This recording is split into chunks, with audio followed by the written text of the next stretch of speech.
Hi, this is Maya, AI health coach.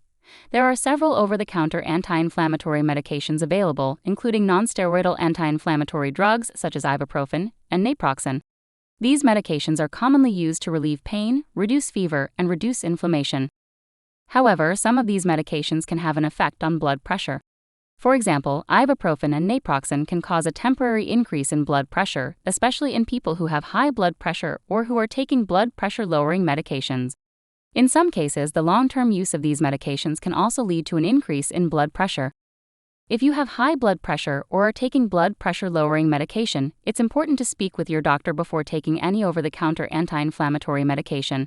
Your doctor can help you determine if it's safe for you to take these medications and can also help you find alternative treatments if necessary.